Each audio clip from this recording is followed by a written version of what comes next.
All right. Good afternoon, Mrs. Manga. I have with me today my dearest Granny Ann, and she wanted to be in on our conversation today about how to learn the myths about learning languages. So today I'm going to be talking to my granny and telling you all about the different myths of languages. So Granny, the first one is languages are learned mainly through imitation. And I disagree with that statement, Granny, because let's say, for example, that learners use novel sentences that they've never heard before normally, especially in children. For example, they might say, oh, the hiccup up, Granny. Or second language learners might say, oh, the cowboy rided into town. Okay, so because of that, those are examples in children and in second language learners that they don't always, when they're learning language, use learned phrases or learned sentences because the key is they need to learn how to genuinely interact with their audience and with the people around them and learning the language. It's not just learning these phrases to then wait and say, I learned, okay, where is the bathroom? And then wait until I have to go to the bathroom and then use it. So Granny, it's not really that easy. So basically, as you know, imitation is really prone in children. It's very common, but it's very selective as well. For example,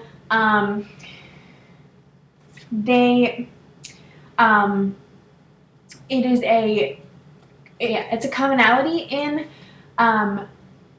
language learning, but it's not a universal characteristic, okay? So it's common, but it shouldn't be a universal characteristic to learning languages. On the other hand, when children are learning languages for the first time, you don't want to just learn mimicry because they want to go through and learn the sequences and things like that.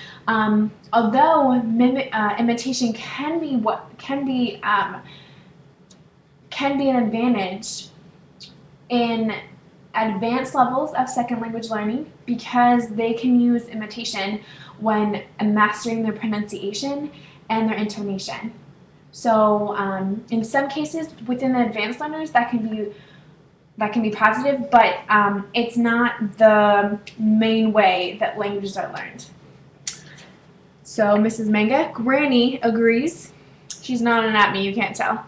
So the second myth, Granny, that I'm going to tell you about today is parents usually correct young children when they make grammatical errors, okay?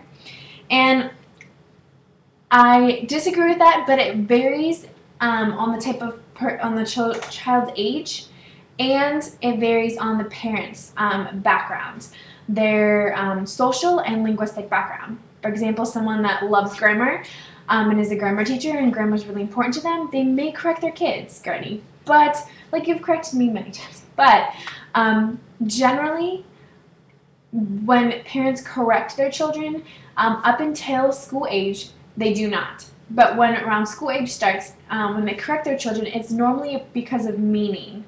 So they normally do not correct children based on form. It's only on meaning.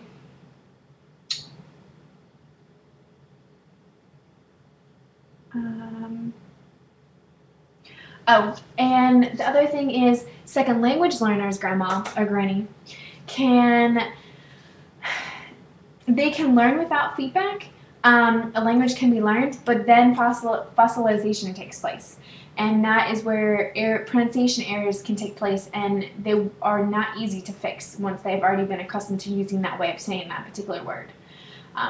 So thank you for listening to number 2. And the third one, Granny, we have 17, so you're going strong, you're a trooper, is highly intelligent people are good language learners. So that is not true. I do not agree with that statement. It doesn't mean that if you have a high IQ, Granny, that you necessarily are a good language learner, because the key importance is that learning the language involves a variety of skills and abilities. It's not just learning vocab and metalinguistic knowledge. someone that is intelligent can have a good advantage in learning vocab and grammar, but that does not mean that they will be a good language learner overall, because it requires a variety of skills and abilities, and you have not even considered the oral capacities of learning a language, which are a lot harder, and can be available to all different types and levels of skills.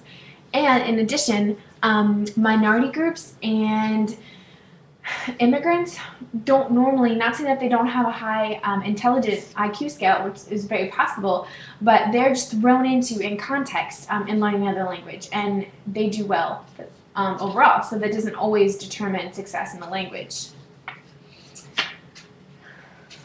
Thank you, Granny. And number 5 is, the earlier a second language is introduced in school programs, the greater the likelihood of success in learning. But, for your information, Granny, it depends on the program and the goal of the program. Okay, for example, if your program and schools want to produce native-like performance, then it is best to start as soon as possible within considerations. For example, for the first consideration we must consider is we do not want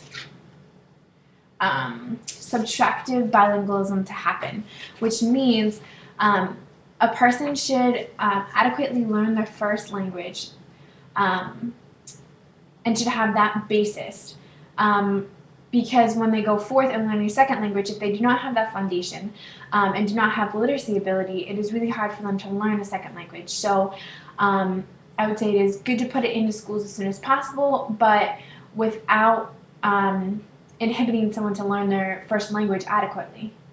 And on the other hand, if you're going to have a program in your school that is just based upon basic communication, then you really want to be careful to not do it too soon. And maybe start at around age 10, researchers say, because if you start at age 6 screening, you know what?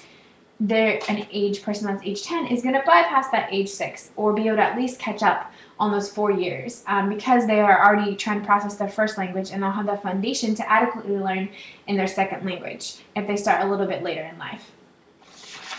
So, yeah.